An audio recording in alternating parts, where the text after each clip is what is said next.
Hey everyone, it's Phillip Anderson here at Arena Fitness. I'm here today to take you through a 15, maybe a 10-minute yoga flow that you could do first thing in the morning when you wake up. The only thing you need for this practice is two awesome blocks and your body and your breath. I hope you enjoy. Okay, so we'll start off in supported Supta Baddha Konasana. And you can hang out here for as long as you like. Your focus here will be to focus on your breath, pulling your inhales through your nose and exhaling from the mouth or from your nose, depending on your preference. From here, pull your knees into your chest on your inhale, and gently let your legs fall over to either the right or the left side on your exhale.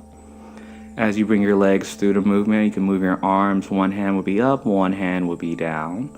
And just take your time again. Your focus here is on your breath. Inhale to bring you back. Exhale to find your twist, taking as many times as you like.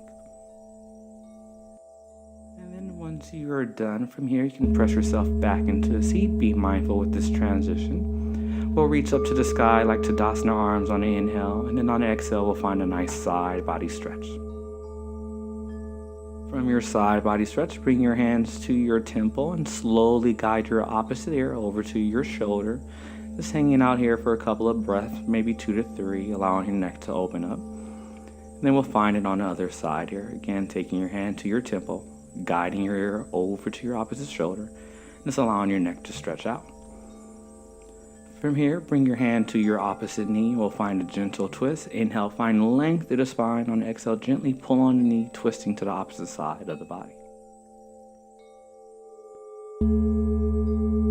From here, slowly move through tabletop position. Bring your big toes to come together, knees open up wide, allowing your hips to rest onto your heels, hands extending to the top of the mat, here for child's pose. And again, you can hang out here for as long as you like or as long as you need to. From child's pose, we'll slowly press yourself back up, walk the hands to the front of the mat, finding melting heart, leaving our hips over our knees, allowing the spine to breathe, forehead down to the ground. From melting heart, we'll move into threading of the needle, a good little stretch to open up your shoulders, stretch out the muscles in the neck, and get into the tricep. You'll take one arm underneath the opposite arm, bringing the ear down to the ground.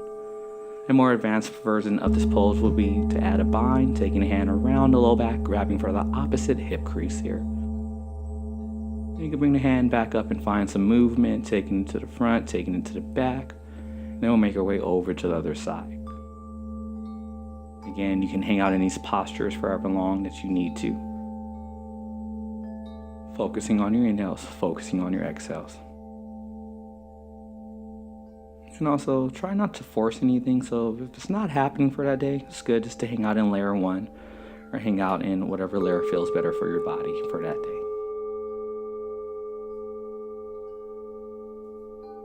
Once we release our hand down to the ground, let's go ahead and come into a high plank, taking our feet back, hip distance apart, nice little micro bend to the elbows, belly button engaged. From high plank, we'll move down to Sphinx pose. Your alignment for Sphinx pose is to have your shoulders over your elbows, relax your feet, let your lower back find some room to breathe. You can find some movement through your head and neck, taking some circles with the head, looking to the left, looking to the right. From Sphinx pose, we'll slowly bring our arm down to the ground, allowing our face to rest on our hand, and we'll grab for the back foot for a pose called half frog. Nice little posture to open up your quad while receiving a stretch to your shoulder in front of the chest. While here in half frog, you can move the foot to either the left or to the right side, working different muscles of your quad. From Sphinx pose, bring your thumbs to your chin and we'll press ourselves up into still pose, a nice little stretch for the lower back. If that stretch is too much on your lower back, just go ahead and find a pose called a cobra pose, hands underneath your shoulders, slightly lift your chest off the ground. And then from there, we'll find our way into downward facing dog, taking some time just to walk it out, stretching out the hamstrings, pressing down through the thumb, index, and pinky finger, trying to get our heart closer to our thighs.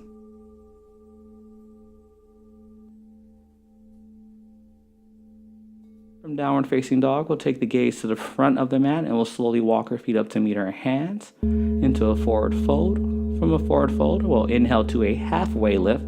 Hands against your shins, shoulders pull back, find a long, lengthy spine.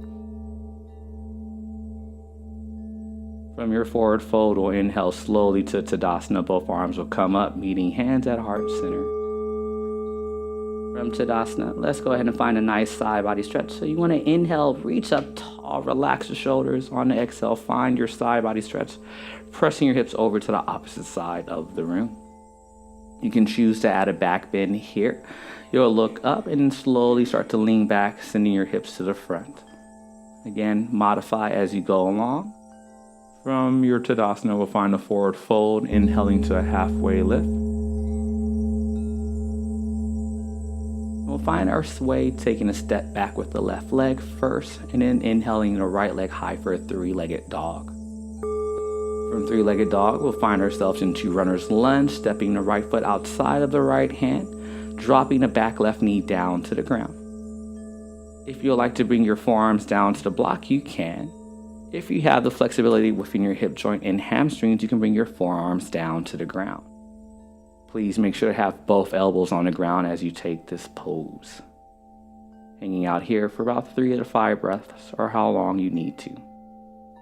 From runner's lunge, we'll inhale back to three-legged dog and make our way into half pigeon, bringing the right knee behind the right wrist, the toes behind the left wrist. You can stay lifted, or you can make your way into sleeping pigeon, walking the hands to the front of the mat, forehead resting on the ground. A modification here is to place a block underneath the glute. It'll give you a little bit of elevation if you need it, if it's too much pressure on the knee. If this pose is not accessible to you, just go ahead and lay on your back and find figure 4. From half pigeon, let's go ahead and take the right leg back up to the sky. We'll step through for a low lunge. Inhaling the crescent moon and bringing the hips back for a half split. So imagine doing a full split, but just do a half a split with the legs, stretching out the hamstrings, and a forward fold with your heart. You can use blocks to support your hand. And then again, we'll just hang out here, make any modifications you need to make for your body. Inhaling back to crescent moon, exhaling for low lunge. Inhale, grounded airplane. And exhale to fold. Inhale to a halfway lift to reset the back. Exhale, squat and curl. Inhale, slowly rise to Tadasana. Exhale for a side body stretch.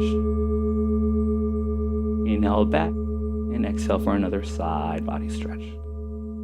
Inhale back to center and then exhale, baby backman. Inhale slowly as you pull the belly button in. Exhale to fold. We'll find the same thing we found on the other side here. Inhale takes the right leg high. Exhale, we step back. Inhale, three-legged dog, left leg is high.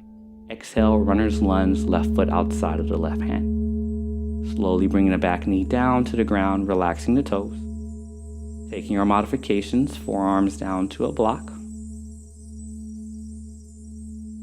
And maybe forearms down to the ground if you have the flexibility for that day.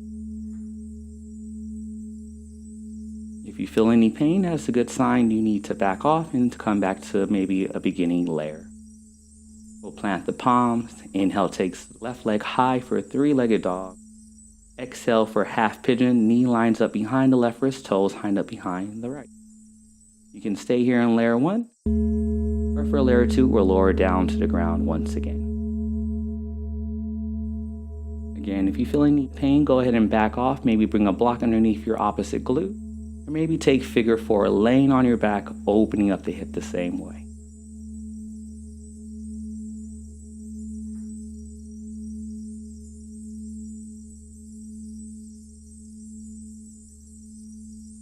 From half pigeon, inhale, three-legged dog. Leg goes high, we step it through, low lunge. From low lunge, bring the knee down to the ground. And take the hips back for a half split, coming onto the heel of the foot. To deepen a sensation in this posture, you can flex your toes back towards your face. Again, you can use the blocks to support your weight. Inhaling to crescent moon here, exhaling to low lunge. Inhale the leg high, exhale forward fold. Inhale halfway lift, exhale squat and curl. We'll slowly lower down to our backs to finish off this good morning flow. And then when you're ready on your exhale, let's find a supine twist. Again, you can hang out here for however long you need to. Pulling the opposite leg in, hanging out here again. Good for the lower back.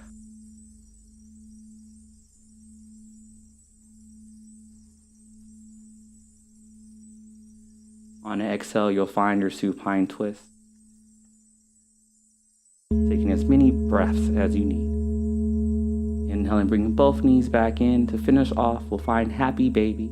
You can grab for the insides or the outsides of your feet, or you can grab for your big toes. If you want to extend the legs out to the side, you can extend the legs out to the side. And to finish off, inhale brings the knees into the chest, forehead onto the knees. Give yourself a deep hug as you take one final breath, and exhale, release. Final Shavasana.